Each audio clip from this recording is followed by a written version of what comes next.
Welcome. I'm Harmony Slater, your host of the Finding Harmony podcast. Over the past 20 years, I've taught thousands of yoga teachers and students to explore the intersection between ancient wisdom and modern everyday life, using mind-body practices to heal, awaken, and manifest their dreams from the inside out. This podcast is a sanctuary for those feeling overwhelmed by life's challenges. Are you ready to jump in and discover how these challenges aren't actually in the way, but are the way to finding harmony? Let's invite the magic back in. Well, hello, welcome. I'm so happy you're here listening to this episode today. Have you ever wondered if your meditation or your prayers or your energy makes an impact? Well, today you're going to get some clues because we are talking to Cynthia Jurs. She is a remarkable woman who has an incredible story to tell. In 1990, she climbed a path in the Himalayas and met Rinpoche, living in Nepal, a venerated Lama, and she asked him, how can I bring healing and protection to the earth? And this Lama told her to place sacred Earth Treasure Vases made of clay and with healing prayers and potent medicinal items and protection items inside of them.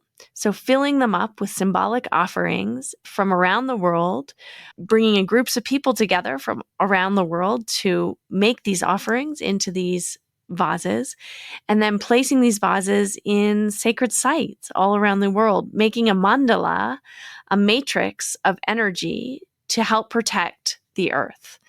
And I know this might sound a little bit hokey, but it is a beautiful practice and a powerful practice, and I think something that our earth is desperately crying for. When asked what is the most needed thing to save our world, Thich Nhat Hanh replied, "We need to hear within us the sounds of the earth crying." And I think hearing that sound and heeding its call is what is going to change our future. It's going to change our relationship not only to Mother Earth, to Gaia or Pachamama, but also to ourselves. And when we recognize ourselves as sacred vessels created from the earth, holding within us this power for global healing, for connected consciousness, for awakening, we can bring all of this goodness, all of this energy, all of this positive intention and intelligence that we hold as creatures of the earth, as humans, human beings, and bring it back to our Mother Earth for her healing. And that is what we are talking to Cynthia about today. For 30 years, she has been a practitioner of Tibetan Vajrayana Buddhism and has been on this journey all across the world, planting these sacred vessels in very particular spots. And you can read her beautiful book, a biography, Summoned by the Earth. It's a wonderful, wonderful offering. And I can't wait to share her teachings and her energy and some of her stories with you today. So hang on, because we are diving straight into this beautiful interview with Cynthia. If you're in the New York area, you can find her at the end of September in upstate New York and in New York City, giving talks and meditations and a retreat. So find those links in our show notes. Highly recommended. You can also connect with her online every month during the full moon and on other occasions to join into her meditation and also learn healing practices for our earth. So let's get started. Hi, welcome to the Finding Harmony podcast. I cannot wait for this episode today. We have an amazing guest with us. Thank you so much for inviting me on the show today. That's so sweet of you. Well, I knew you would want to meet our guest who wrote this beautiful book, Summoned by the Earth, Becoming a Holy Vessel for Healing Our World, and honorary Lama Cynthia Jurs. Hello, Cynthia. This is an amazing, gorgeous book that you have compiled and written and shared all of your I mean, probably not all of your work, but a large portion of your work is in the book. How are you today? It does seem like you took copious notes of your experience, which is really what we want to get into. You did quite a thing over the last 30 years. Indeed. Thank you, Harmony and Russell. It is so fun to be with you today. I'm really happy that we can have this conversation. And thanks for reading my book. Yeah. It's been a life journey, 30 plus years. There's a lot in the book, a lot of threads woven in, covering a lot of ground, literally and figuratively. Yes, both. Well, I think maybe one thing that we should start with for our viewers at home is we're going to be referencing ETVs quite a lot. And I wonder if you could just start with a definition for that. What is an ETV? Well, I usually use ETV as an abbreviation for sort of convenience with people who know. So I talk a lot about Earth Treasure Vases. And that is what ETV stands for, Earth Treasure Vase, or vase, as the case may be. And these are our holy vessels. They're from the Tibetan Buddhist tradition. They're clay pots that are filled with prayers and offerings, symbolic of bringing healing and protection to the earth. And they come originally from the 8th century in Tibet, when Guru Rinpoche, or Padmasambhava, who was the historical figure that brought Buddhism to Tibet, he revealed a lot of teachings, that some of which would only be really relevant in times to come. And he predicted that in the future there would be times of imbalance and the kind of unraveling of the web of life, like we're seeing today. And so this is a practice that he revealed back then, and then basically hid it until the time when it was needed. And then it was revealed by several different lineage lamas, great masters, who are called terten, or treasure revealers. And it's an incredible facet of the Tibetan Buddhist way in which Tibetan Buddhist teachings are transmitted and brought forward. But this is one of those practices, and I was amazed to receive it. And the circumstances around my receiving that practice were quite extraordinary, and that's how the book begins. Yeah. Well, it certainly is extraordinary. There's a map here in the book that showcases I'm going to say dozens of places around the earth in which the ETVs have been ritualistically and ceremoniously buried with great honor. And I wonder if you could tell us the circumstances in which you were told to do this, which is really sort of totally extraordinary. Right.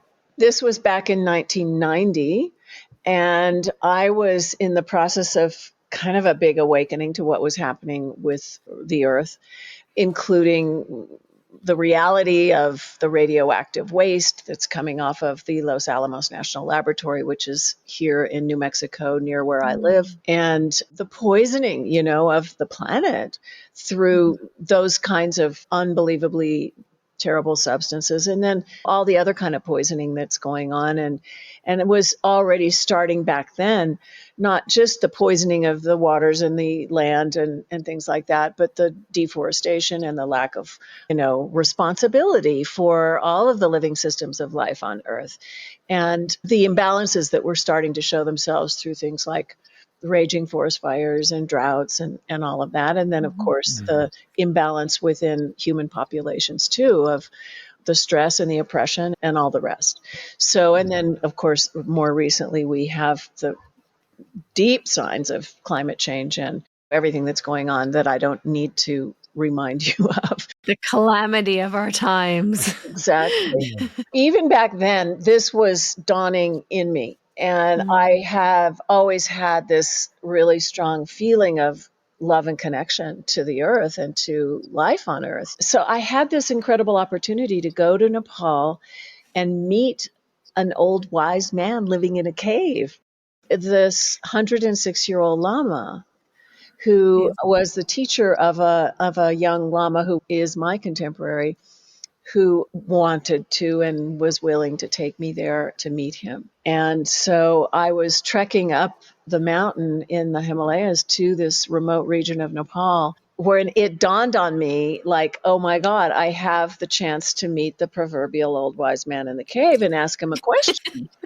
And I mean, I was just a little bit slow to realize the moment. And there I was. And then I had to figure out what my question was. And I wanted it to be something that was meaningful, not just to myself, but to others, because, you know, you don't get that opportunity very often. So I asked him, what came to me was to ask him, what can we do to bring healing and protection to the earth? And I didn't know about the practice of the Earth Treasure Vases at the time. I just knew I had a lot of respect for this particular spiritual tradition and culture, and I was burning with, what are we going to do, everybody? This is this time that we're living in. And anyway, I asked him that question after having lived there for a couple of weeks and getting to know him and having the experience of being there. And then the moment came, and he said, well, even just one person can bring benefit to the whole area around where they live. And he said, but you need to get these earth treasure vases and you need to put them in the ground and they will do that work. Why do you think he pointed to you to do that? Well, because I was the one to ask that question. I was the only one asking that question in front of him. And so it was like, okay, here's what you can do. What do you think happened to you through the course of your life that in 1990 that was a pressing question for you? Well, good question. You know, ever since I was a child, I loved Mother Nature. I loved the living earth and the flowers and the animals and the trees and the waters and all of that. And I just felt like this is such a gift that we have been given to live this life on earth, you know? And then it just breaks my heart when I see the suffering that is going on, or the imbalance, as I say. And so I was carrying that, and I had a deep interest in indigenous cultures who are so connected to the earth. And I always had that, but I was very drawn to Buddhism. And so I was trying to find my way. At the time, I don't know if you've heard about the people from Colombia, the Kogi people, and others from other tribes from the Sierra Nevada de Santa Marta in Colombia. These are an indigenous tribal group that considers themselves to be, they call themselves the elder brothers and sisters, and we're the youngers. And their job is to maintain harmony in the heart of the world, which is how they refer to their region. And they were seeing the signs of this imbalance, not just in their own area. I mean, that's where they live, but everywhere. And they were really pointing to the dominant culture that we come from as being very out of touch and really destroying the balance. And the first message that came from them to us arrived in around 1990 or so. And there was a film called The Elder Brothers Warning, and a book also. And there's been another documentary done more recently. But I read that and I was very affected by it. And then Joanna Macy, who is another teacher of mine, mentor of mine, who many people know about. She's written a number of books and is also a Buddhist scholar, but has very much engaged in what I would call sacred activism, or what others might call engaged Buddhism. She, at the time, around that same time, she was really focusing on what she was referring to as nuclear guardianship and the issue of radioactive waste and the need to guard the land and our communities from these poisons for a very long time, because they last for so long, and the effects that they have on the web of life are like damaging to our own DNA. So it was a combination of a lot of things that just came to a head, and I felt it in my own body. I just feel like I'm not separate from the earth. I don't know if that answers your question, but It certainly does. I want to just dig a little deeper, because often in yoga, though, we'll learn, the Patanjali will say that after trying everything else and finding no success, here finally yoga is revealed. And I wonder if that happened for you, if there was a moment where you felt you needed to take refuge, and then Buddhism revealed itself to you. Like, what was going on for you?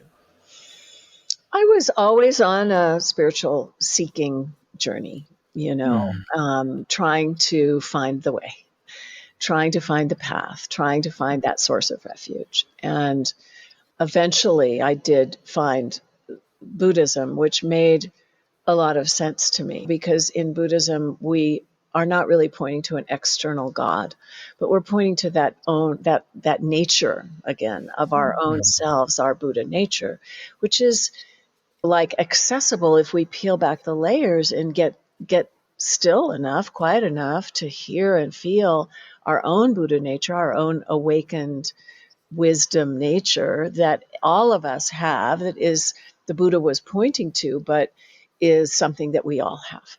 So the practice of meditation and yoga, these kinds of things can connect us to that. And then it's a process of just recognizing it over and over again. And so I did find Buddhism. I found several threads, several paths and lineages of Buddhism. Thich Nhat Hanh was my root teacher, who comes out of the Zen tradition from Vietnam, and really spoke deeply about what he calls engaged Buddhism, the need to engage our practice in what is meaningful and not just sit in our own caves, Yeah. especially in these times, right? So I really appreciated that very much about Thich Nhat Hanh. And then I found the Dharma in the Tibetans, which also moved me very deeply. And I was already on that path when I met the old Lama in the cave. The old Lama's name was Charak Rinpoche, or Kushuk Mangdon. Yeah, so one thing led to another. And when I got the treasure vases, I was very overwhelmed because the assignment was really huge, right? It was, Yeah, it was enormous. There was 30, was there, in the first yes, generation? the first Yeah. generation, there was 30 that came to me originally. I mean, the lamas who made them asked, how many do you want? And I mean, I just didn't know what to say. It's like, didn't think proper to say that many. I'd Yeah, say, 10's good. yeah, 10's, thank you. 10's 25 good. was what I came up with. And then they sent me 30. By the time I had, finished the 29th vase, which took a while, then there were people saying, well, there's all these other locations that need this. And so then I received another 40 that were actually made at the same time, but were about half the size. And so then we had 70 that we were working with. And then as we were nearing the end of those 70, we crafted a third generation with a Native American potter here in New Mexico who taught us how to make them in our own way. So people came to a retreat and we each crafted our own treasure vase for the location that people had identified they wanted to take it. Oh. And so altogether there's 93, and there's probably about 25 that are in process right now, like being stewarded to their locations. And we are considering doing a fourth generation, because as I'm talking about all of this, more and more people are going, oh, wow, let's get involved. So Yeah. Was there criteria for where to put the treasure vases exactly? Like, could I put one in my backyard if I wanted? yeah, actually, we decided pretty early on, like, let's take them to the places that are really connected to the commons. Yeah, it's wonderful. You can put it in your backyard. But you can maybe get another one. There are other lineages that make these, so you could put one in your backyard. But these particular ones are really for the whole of the earth, and they have gone all over the world. And there is a map in the book Yeah, and a it's a list lovely at the back map. of the Yeah. book that shows where they've all gone. And we have a website that tells all those stories too, and more detail than I had room for in the book, even though the book is pretty thick. Yeah, so it's been amazing, and we couldn't figure it out in terms of where they should go with our kind of rational mind. It was just so overwhelming, really. And so it began to be a process of very deep listening and listening to Gaia, listening to the earth, and also being guided by the treasure vases themselves, because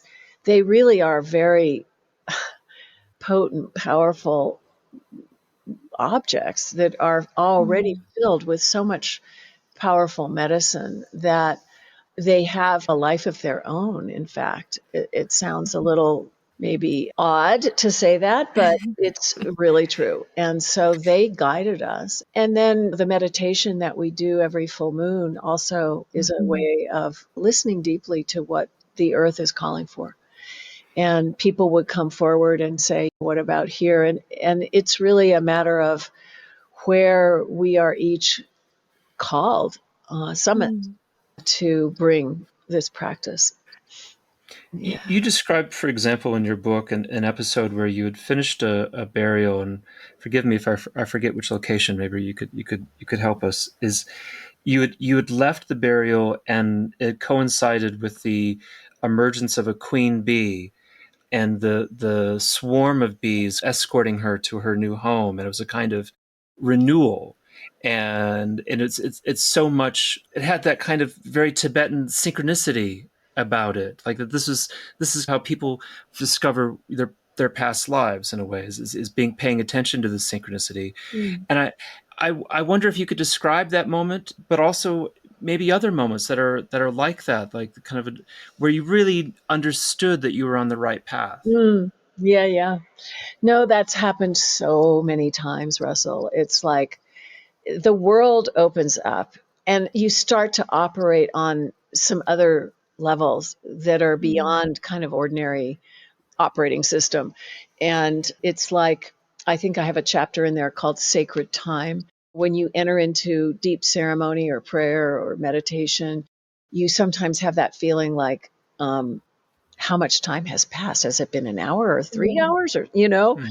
and it's like that so often. And then the synchronicities start happening where you could never have predicted how the connections would be made, how we would get from A to B, or the kinds of signs that would come along to go, yes, you're Mhm. on the path, Mhm. So, yeah, that story actually took place in Delphi, In Greece, yeah. in Greece. Amazing. And that's really the last story in the book. It Mhm. was a more recent, one of the most recent pilgrimages. There have been some since then, but it was a very important pilgrimage because Delphi is actually the place where Gaia came from Mhm. in Mm. Greek mythology. That was her home. And the Mhm. priestesses of the original Delphi were priestesses of Gaia, and the oracle was a woman who would access the wisdom of the earth, Mhm. you know? And then it became very popular, and that whole place then eventually was overtaken by the patriarchal structure of ancient Greece, and that began a whole different story. And I write about that in the book, but we had an incredible experience to take a treasure vase there as an offering to Gaia directly, Mm. and to Beautiful. reclaim the connection for Mm. ourselves today, and to bring healing to that whole system that took us down this path in Western civilization of such oppression and abuse of our relationship to the earth. And so when we buried the treasure vase in that region, it was a huge fulfillment for me. I had dreamed about it for a long time, and we did it under amazing circumstances. And at the end, we were sort of finished, but we were pausing for some nourishment, and we're just about to take out our picnic when this swarm of bees appeared right over our heads. Wow. And one of my dear colleagues, Nicole Manieri, is a beekeeper and a priestess of the Mediterranean traditions, and she just exclaimed, "Oh my God, there's this swarm!" And what it means is that the queen has come out for the one and only time to be in the sun, and all the bees swarm around her, and the scouts go looking for the next place where they're going to relocate. And then they find it, and then they come back, and then they gather her up in the swarm and move to the new location. So when they move in the direction that they move in is an indication, if you're an oracle, of things to come. So in this case, Wow. they all moved in the direction of the east. And the queen was in their midst, and it was just like this ecstatic moment. And Wow. yeah, and anyway, that was a really beautiful story. There's another really incredible story from earlier on, way earlier on. I took a treasure vase down to the coast of Oaxaca in Mexico. And oh gosh, now I'm thinking of all these stories I want to tell you. Please. This is one, it's a short one. There was a hurricane that had really destroyed the coast of Oaxaca. My husband works with sea turtle protection and does a lot of other things too, but he had a project of sea turtle protection in that area. And so we were really involved and concerned, and wanted to bring a treasure vase there. And there's a place on the coast of Oaxaca called Punta Cometa. It's a point that sticks out into the ocean that's a sacred place held by the local indigenous peoples for many generations. And after a lot of ceremony and connection with various curanderos in that region, we decided to take the vase to Punta Cometa. And we went out there, and this is a rocky point, and we got all the way out to the very point where it went into the ocean, and we hadn't really found our spot, and we couldn't dig in the rock. And so I opened up my backpack, and I pulled out the treasure vase, and I held it up when I rang my bell and invited some guidance. And in that very moment, this whale breached right off the point. Wow. The spray came onto me and the treasure vase, and then another whale, and then a pelican flew straight towards me, flew through the spray and right towards me, and it was like, oh my gosh, and I knew in that moment, oh, I saw a spot back there. There was nowhere else to go but back, and I said, I saw a spot, and we turned around and went back. And my people I was with were ahead of me, and I got up to where it was like the rocky part eased into earth. And as I got up to that point, I saw this literal path shining with light. Wow. Wow. And then the path led to a huge saguaro cactus that was still standing from the hurricane, the only one left that was still there. It was a huge, big, huge, tall cactus. And the path ended at the base of that cactus. And I just saw exactly where it needed to go. And when we started to dig, we were thinking it was going to be very hard. And the ground just opened up like that. Wow. It was so beautiful. And then we buried the vase. They're supposed to be buried in a way that would never be discovered. You know, it's not like we're drawing attention to this. It's just like, this is where this is. About 5 years later, my husband, partner, and I went back, and it was sunset, and we decided to just do a little meditation, and we stopped there, and we were just settling ourselves, and all these people started to come, and they were quiet, and they were arriving for sunset at the punta. And Wow. we were like, oh my goodness, this is drawing, this treasure vase is drawing people here now. Mm-hmm. And even to this day, that was many years ago now, to this day now people go for sunset in that place. And it's Wow. that people know about. The area has gotten a lot more built up now, and people know about the area, and so they go there. Mm. But it's just a beautiful, beautiful thing. So that happened. There's another story, and then I'll end, and you can take us wherever else you want to go. There was another story, and I swear, I mean, every location has its own story, and that's what makes it so amazing, because the way in which things unfold is so incredible. But I went and took a treasure vase to the area around Avebury in England. Oh, yeah. I've been there.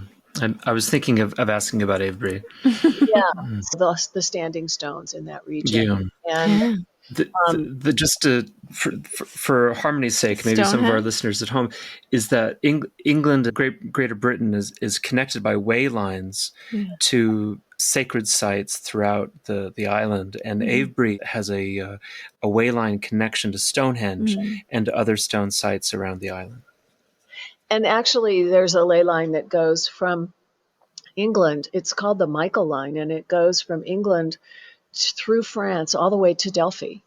Yeah. Wow. And so there's these ways in which the energy moves through the earth, and the sites that are on those lines, those meridians, and in Australia they call them song lines, which I love.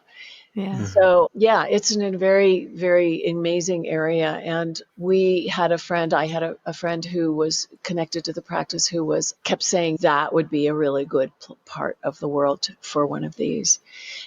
It's also the part of the world where the crop circles arise. I don't know if you are aware of the crop circles.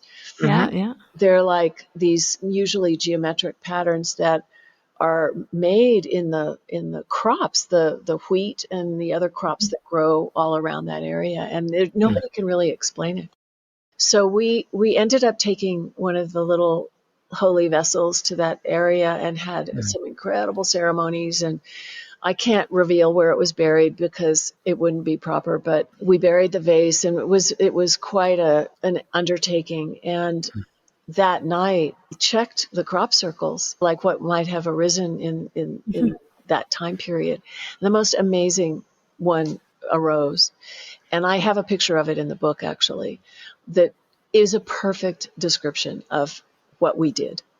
Wow. And nobody would ever know that because we're not publicly making that claim. But and then over the time, the crop circle grew, and it just made this amazing kind of evolution of kind of reflecting how the vase could be affecting the land and also the wider cosmic landscape. Yeah. That's incredible. Cosmic landscape. Yeah, what a beautiful sacred practice. It's reminding me a lot. I've been listening and getting these messages reinforced of this other prophecy, which I think you're probably familiar with from the tribes in South America, the Pachamama, and the renewal of the earth and the rising of the female energy to balance the male energy, and the calamities of the earth and that it's going through in order to rid some of the toxicity and the sort of past, I guess, patterns in order to bring in a new sort of world or new arising of energy, and that people are really, it's just come to me from so many different people recently, just so much, even in my own practice, in my own spiritual practice, just a real connection to the earth and this earth goddess and her like messages and crying and calling. And I feel it's so strong. It's coming so strong right now. And so I think your book is in perfect timing with the coming of this this wave of remembering, I think, Mm-hmm. that we actually are the earth and Yes. we're not separate from it. Yes. And it's a powerful message in all of these experiences you've had of this interconnection with animals and energy and the plants and the earth itself, Mm-hmm. are just reinforcing how important our human consciousness is to remember that we actually are from the earth and we are the earth. And it's sacred, our sacred, I guess, duty to protect her and to honor her and Yeah. to take care of her and not abuse her and Yeah. Yeah. rape her and do all kinds of terrible things to her like we have been doing. Right. Exactly. I mean, if you just look around and open your eyes, you see that that is happening and has been happening, and that it's not going to, we're not going to be able to sustain life if we continue down that path. So Mhm. these prophecies and these kinds of awakenings are happening to many, many, many of us. And I feel like this is really a time for a collective awakening. Mhm. And Yeah. so we're in it together. We all see that now. We see that we're Yeah. connected. We see that we're all, it's not going to just be one savior. No. It's really all of us going, okay. I mean, I took treasure vases to all kinds of amazing places like I've just described, but I also took them into very difficult places. And one of those places was Congo, the Mm. Democratic Republic of Congo, which is considered, sadly, the rape capital of the world, where the abuse of women and the earth is unprecedented. Yeah. And I wanted to address that issue as one of the core wounds of the earth. If we're talking about bringing healing and protection and Mhm. renewal to the earth, there are certain things that need to end, you know. And so the rape of women and the rape of the earth, I mean, Congo having the highest percentage of these incredible mineral resources and the second largest rainforest in the world outside of Brazil. It's a place that needs protection. And we took a treasure vase there, and I write about that in the book as well. It was an amazing journey, and one of the outcomes of that was teaching this. There's a group called Hero Women Rising, founded by this amazing woman that I have become very close to, who helped me when I went there, Nema Namadamu. And I talked about how important Congo's forests were, for example. Mhm. For the air that we breathe here, it's Yeah. dependent on these forests. And her group, Hero Women Rising, learned how to do tree planting. And she's all about empowering the women. We've worked closely together. And this is just one aspect of empowering the women, but the tree planting is ongoing. And it was a little awakening on that level of what is called for. And now it goes on. So just another sort of more tangible example of what can come. And these things they just arise, you just follow the breadcrumbs and Yeah. you start, yeah. I think that's an amazing thing because the vision and the calling is so big that you almost can't even fathom Right. like the outcome or the calling itself or what is needed. And if you try to think about it, it almost paralyzes you into doing nothing because Exactly. it is so big and you're just like nothing I do can really help this. And what you're doing is so beautiful because it's giving these tiny steps, and as you take the tiny steps the path continues to unfold and it continues to grow. And Well, I wonder if you could help us with that. Like, so you're on. y- You said that the ETVs were sent to you, and were they sent to you in New Mexico at the time? Is that where you were? Yeah. And so you're there. You probably have a community in place already, maybe a Tibetan Buddhist community there, and then they arrive in the mail as packages. And so, what's your next step then? Like, what was your very first one, and how did you come to decide on that?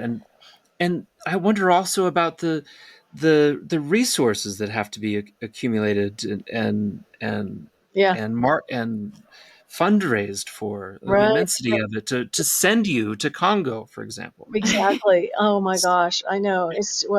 It's taken 35 years, you know. Hmm. So yeah, originally the vases arrived in these trunks, these metal trunks from Nepal, covered and stuffed with coconut fiber, you know, and the little pots came to me that way. And I was so overwhelmed, I literally put them in the closet. You know, it's Hmm. like, I don't know how to deal with this. I'm not ready. Right. So I went into my own deep practice I mean, it goes on, but I felt like I just need to prepare my own vessel for this Hmm. assignment. And eventually it was probably, I mean, there was a good decade where I was mostly doing that. And the treasure vases only started coming out slowly after maybe 5 or 6 years.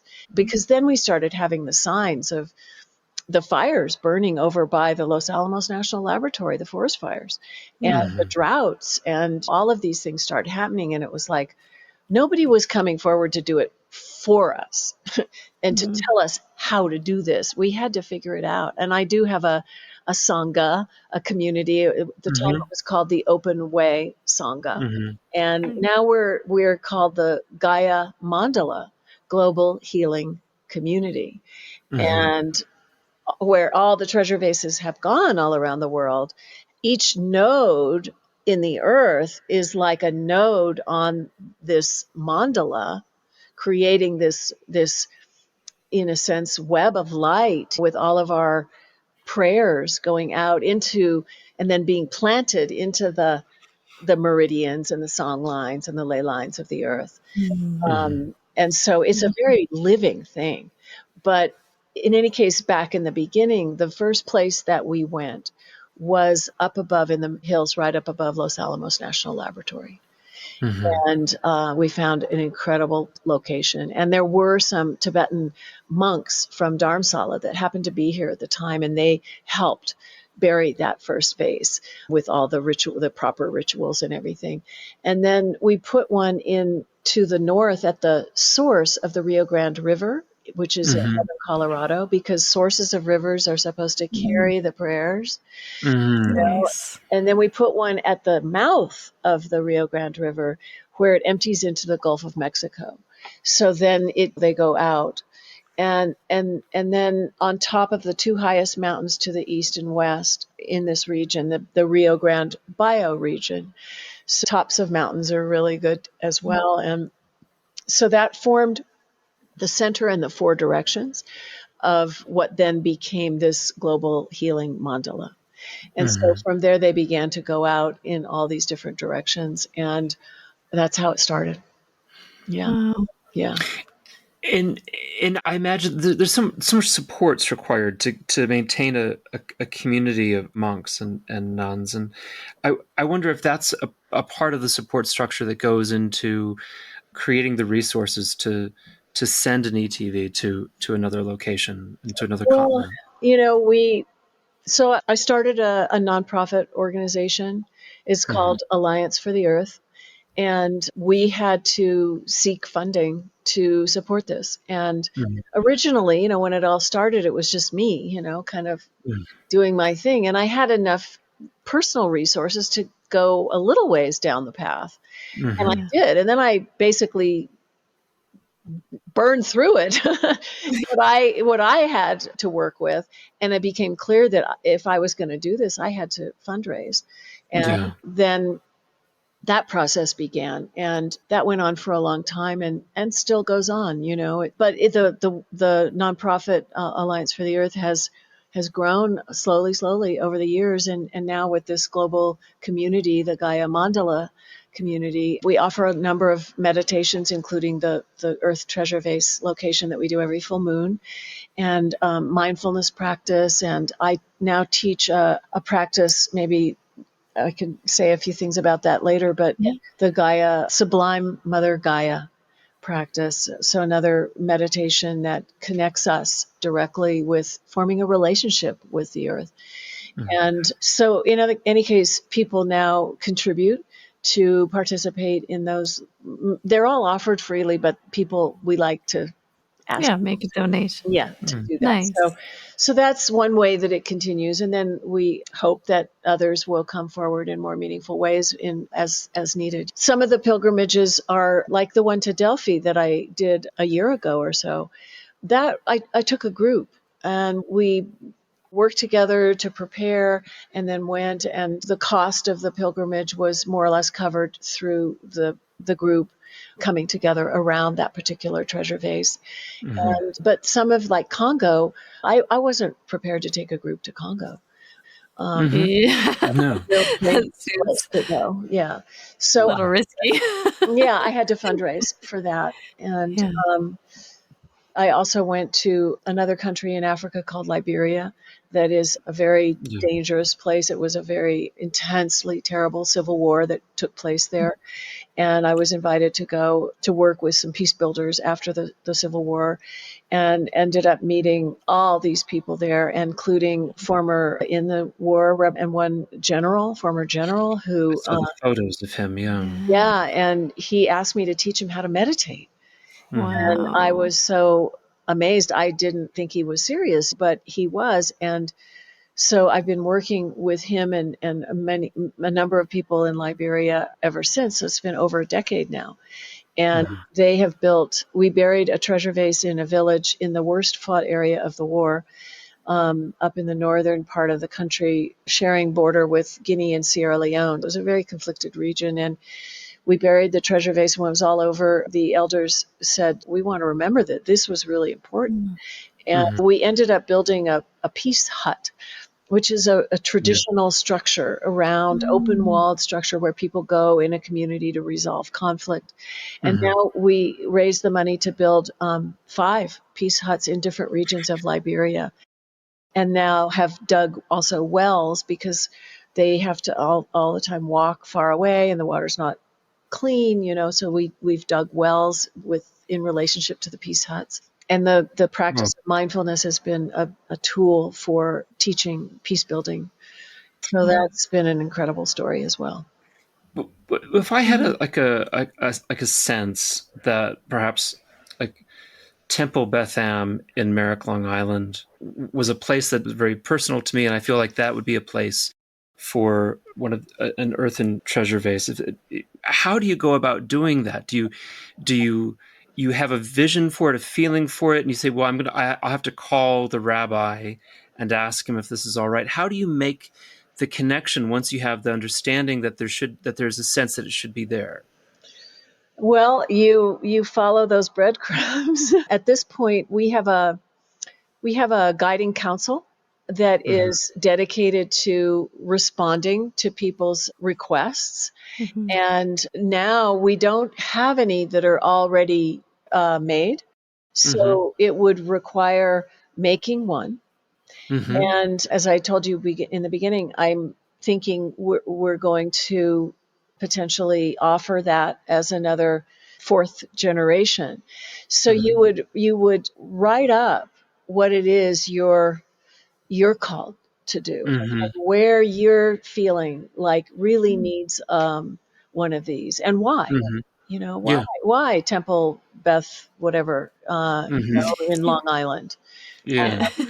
And what your connection is there, and how what sort of community support you would have for this, and I mean, nowadays we really invite people to make also relations with the local indigenous people of the lands that you go to, because that is also one of those core wounds that needs to be healed, around the lands that we inhabit, And so there's that. And then you just start putting one foot in front of the other. You make your vase, you learn the practice, come to the full moon and learn the practice. We also share the practice so you can teach it or share it, gather people around and do the meditation, and then invite people to make offerings into the vase, because the vase is not buried until it's completely full with offerings that are symbolic of healing and protection for the earth and for that particular location. And then it's filled and sealed, and then taken there. And sometimes people take their treasure vases on little pilgrimages around the region or where it's going to go to gather energy and blessings, or bring it to elders or the rabbi or whoever it is that you would like to bless this little holy vessel. And you, when it goes, you do the meditation, you open it up and it goes around the circle, and everybody just pours their hearts into these little things. It's like they're sort of like ambassadors that kind of open the way. And then, as I said earlier, they're sort of become very alive once they start to get filled, because they're filled with all this intention. And then you start to feel it. And it's an invitation for people who connect with the practice to really get in touch with what they love and care about so much, that they want to see it protected or healed, or, this renewal, this balance, this harmony to come to that area as well. So it's a tool to do all of that. I was imagining people would put like prayers, like written prayers, but it sounds also like they might put like herbs or stones or Crystals, like different crystals. Yeah. Like precious things. Something that is symbolic of healing and protection. So, my husband is an acupuncturist also, so he's putting acupuncture needles in there sometimes. Nice. Yeah. Like acupuncture, it is a kind of acupuncture for the planet too. Yeah. Where you dig a hole and you put this in, and it's like, there it is, giving this energy into the earth. Activating the meridians. Yeah. That's lovely.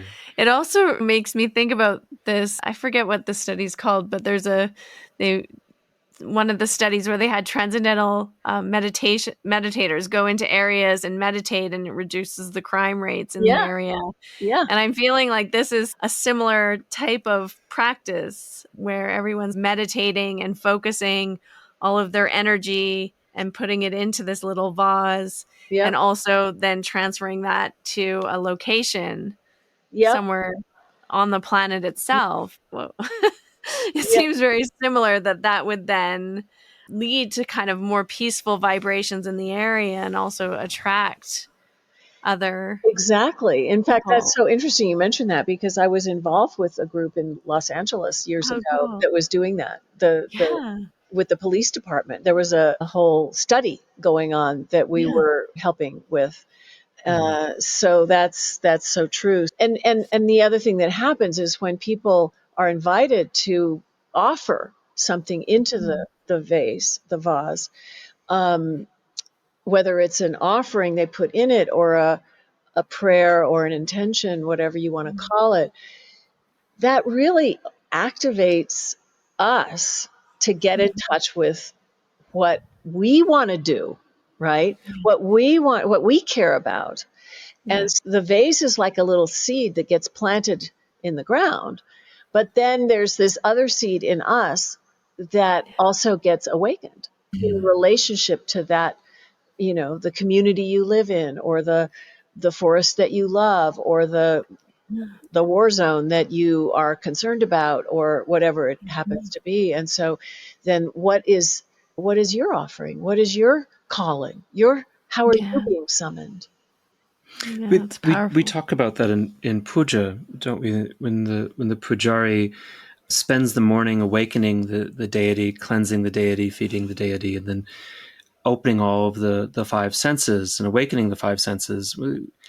Really, we're doing that for ourselves, and we're awakening our own God nature in ourselves for the day. And I think it's critical that we take advantage of that opportunity in the morning. It is. You're right. And it's good medicine. Yeah. And the Dalai Lama also blessed your project as well, I think, right? Yes, he did. It was incredible when I went to Australia, and I've been now 3 times and going back again, but Australia is a whole continent, and it was like, well, we got to take one there. And that trip, I also have a whole chapter about in the book. It was an incredibly beautiful experience going there. And there I met an elder who made me her daughter, and she's my adopted mother. She's now no longer alive, but she made us all family inside of this global healing community. So we have this sense of such a deep connection. And the vase got buried in a really amazing way up in the Northern Territory. And then that was just after that I received this second generation, and she invited us to come back the next year to bury the first of the four that I brought to Australia, because everybody was so engaged by this practice and this whole family that we now had. And so they've gone around in the four corners of Australia. And the first place that we went with one of those, that generation of vases, was a 50,000-year-old rock shelter in northern Arnhem Land that she was the custodial elder of. Wow. And it's just this beyond words kind of place from the folds of time, going back 50,000 years. And we have a vase there. But on that pilgrimage, when I went back to do that with her and with the whole family, we went to Uluru. And actually, I forgot one part of the original story. In the first trip, we started in Sydney, and the Dalai Lama was giving teachings in Sydney. And so we attended those teachings. And my Australian brother, one of my three brothers now, who organized the trip, he knew the organizers. And so he managed to get our little Earth Treasure vase to perch on the altar of these public teachings in Sydney when the Dalai Lama was there. And so the Dalai Lama stopped one day and picked it up and went, "Oh, you're so cute," the way he does. And he just like patted it and blessed it and gave it his attention. And it was just such a beautiful gift. And he learned about what we were doing. And then we learned that he wanted to go to Uluru, the Ayers Rock, or Uluru, in the central desert of Australia. And we went there too. We went there on the first trip, and met another elder, Uncle Bob Randall, who blessed the vase and us and our pilgrimage. And then we went on to Northern Territory. When we came back the second time, we went to Uluru with Auntie Margaret, and that's when the Dalai Lama came to Uluru for the first time. And he was there, and we were there, and he met our group, and I introduced him to Auntie Margaret, and they stood and just held hands and gazed into each other's eyes. And it was just this, such a beautiful meeting at this one of the sacred places at Uluru. And it was just it's so beautiful. So yes, that happened. And these blessings that carry us where we need to go. And that certainly happened. Magic moments. Yeah. Well, those stories and many more available in your book, Summoned by the Earth, Becoming a Holy Vessel for Healing Our World by Lama Cynthia Jurs. Thank you again so much for stopping for just a moment on your journey to spend time with us. And if people want to stop and spend time with you, they can find you on full moons, and tell us a little bit about how to do that. Because your practices and these meditations, I think many listeners will want to participate. They sound incredible. Thank you. Well, I hope so. The place to go is gayamandala.net. And there you can find it all. You can subscribe to the newsletter, which we send out just before every full moon, letting people know what our focus will be for that full moon. And then we do this meditation. And we always open up a treasure vase so people can offer their own prayers and intentions for that particular vase. And then there's, all these other practices that I mentioned that we offer. And the newsletter is a way to stay connected. We also have an online community on the Mighty Networks for the Gaia Mandala. So it's another way to connect and learn more. And I'm doing a retreat to teach the Sublime Mother Gaia practice in upstate New York, the very last weekend of September. Oh, beautiful. Beautiful. Mm-hmm. And giving a talk at Tibet House in New York City on the full moon in September. and many more. Just a lot's happening. Our friend Dr. John Campbell was teaching out of the Tibet House. I don't know if you've had the pleasure of meeting him, but maybe you two will visit when you're there. Maybe I don't know him, but Okay. All right. the founder of Tibet House and the Menla Retreat Center is Bob Thurman, Robert Thurman, professor of Tibetan studies. Of all things wild and wonderful. I did. I had the pleasure of studying the Diamond Sutra at the Tibet House with Bob. Yeah. Wonderful. Yeah. Well, we're going to be activating a treasure vase that was buried in New York City after 9/11 on this trip in September, too. And it's been there, but we want to go to the location and feed it. Lovely. Yeah. So that'll be happening, too. Yeah, come to gayamandala.net. Okay. And gayamandala.net. Yeah. Okay, beautiful. And people can find you in person in upstate New York at the end of September. They can. And New York City, too. And New York City, too. And I'm not sure how much of that information is on the retreat is definitely on the website, Gaia Mandala. There's also a book website, which gives you information about the book. It's called summonedbytheearth.org. Yep. And that's where I have a lot of the podcasts posted, and this will be there. And then like the Tibet House event is listed there, and a lot of other things about the book and the map and all of those things. Yeah. Beautiful. Well, we'll put all the links in the show notes so people can find them. And thank you. It would be so wonderful to connect with you in person one day. I hope that could happen. I've enjoyed meeting you both a lot. It's been a great time. Yeah. To be continued. That was just so amazing. What a fun conversation. I learned so much, and I hope you did too. If you would love to go deeper and take your practice off your yoga mat and into your life, into the world, starting to learn more about pranayama, developing a regular practice, chanting, tuning into the vibrations and the Sanskrit mantras, as well as looking at some of the more esoteric philosophical concepts, come on in to my Inner Circle mentorship. This is a private community that's online. I offer weekly Mysore classes in addition to these monthly workshops and special programs. And you can find out all the information when you join the Finding Harmony community. Head on over to community-harmonyslater.com.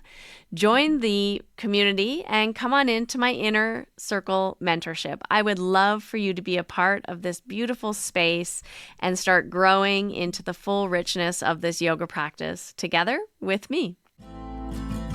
That's it. We've concluded another episode of the Finding Harmony podcast. I just want to thank you so much for doing the work that changes the world, starting with yourself. It truly does make a huge difference. Please make sure you have your automatic downloads turned on wherever you listen so you don't miss any of the upcoming episodes. I have so much more magic I can't wait to share with you. Lastly, if you're on Instagram, I love connecting and hearing from you. So come on over and say hello at Finding Harmony Podcast. And you can also come say hello to me personally at Harmony Slater Official. Thank you again for being here. I cannot wait to share more with you in our next episode.